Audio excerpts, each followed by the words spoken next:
ನೋಡಪ್ಪ, ನಾವು ಸರ್ಕಾರ ಬಂದ ಮೇಲೆ ಇಲ್ಲಿ ಬಂದಾಗ ಭಾಳಷ್ಟು ಜನಗಳಿಗೆ ಈ ಪೇಷಂಟು ಪರವಾಗಿ ಯಾರು ಬರ್ತಾರೆ ಅಟೆಂಡರ್ಸ್ ಯಾರು ಇರ್ತಾರೆ ಅವ್ರಿಗೆ ಮಲಗಕ್ಕೆ ರೋಡಲ್ಲಿ ಮಲಗಬೇಕಾಗಿತ್ತು. ಭಾಳಷ್ಟು ಶೌಚಾಲಯ ಇರಲಿಲ್ಲ. ಈ ಥರದ್ದೆಲ್ಲ ಸಮಸ್ಯೆ ಅಂದ್ಕೊಂಡು ಅವತ್ತು ನಾನು ರವಿ ಇಬ್ಬರು ಡಿ ಸಿ ಅವರಿಗೆ ಹೇಳಿದೆ.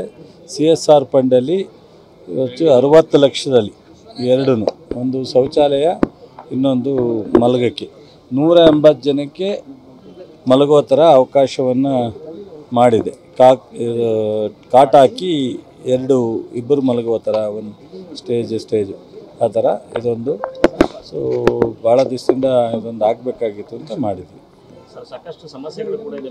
ಬೇರೆ ಸಮಸ್ಯೆಗಳಿಗೆಲ್ಲ ಪರಿಹಾರ ಈ ವರ್ಷದೊಳಗೆ, ಈ ಫೈನಾನ್ಷಿಯಲ್ ಇಯರ್ ಒಳಗಡೆ ಎಷ್ಟು ಸಾಧ್ಯನೋ ಅಷ್ಟು. ಸೊ ಜನರಲ್ ಅನೇಕ ಸಮಸ್ಯೆಗಳಿದೆ. ಕಳೆದ ವರ್ಷ ನಾವು ಬೇರೆ ಬೇರೆ ಕಾರಣಕ್ಕೆ ಕಾನ್ಸಂಟ್ರೇಟ್ ಮಾಡಿ ಇದಾಗಲಿಲ್ಲ.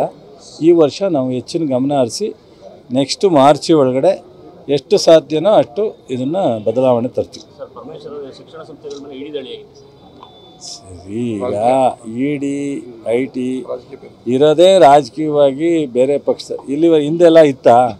ಈಗ ಕಾಂಗ್ರೆಸ್ನವ್ರು ಆಡಳಿತ ಮಾಡಿದಾಗ ಈ ಥರದ ಎಲ್ಲ ಇರಲಿಲ್ಲ. ಈಗ ಅದೇ ಒಂದು ಮುಖ್ಯವಾದಂಥ ಅಸ್ತ್ರ ಅವರಿಗೆ.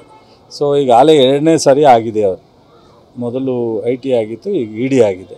ಅದರಿಂದ ಏನಿದೆ ಅದು ನೋಡ್ತಾರೆ, ಅದಕ್ಕೆ ಉತ್ತರ ಕೊಡ್ತಾರೆ. ಅವರೇನು ಇವತ್ತಿಂದ ಇನ್ಸ್ಟಿಟ್ಯೂಷನ್ ನಡೀತಾ ಇಲ್ಲ, ಅವ್ರ ತಂದೆ ಕಾಲದಿಂದ ಇರ್ತಕ್ಕಂಥ ಇನ್ಸ್ಟಿಟ್ಯೂಷನ್ ನಡೀಲಿ.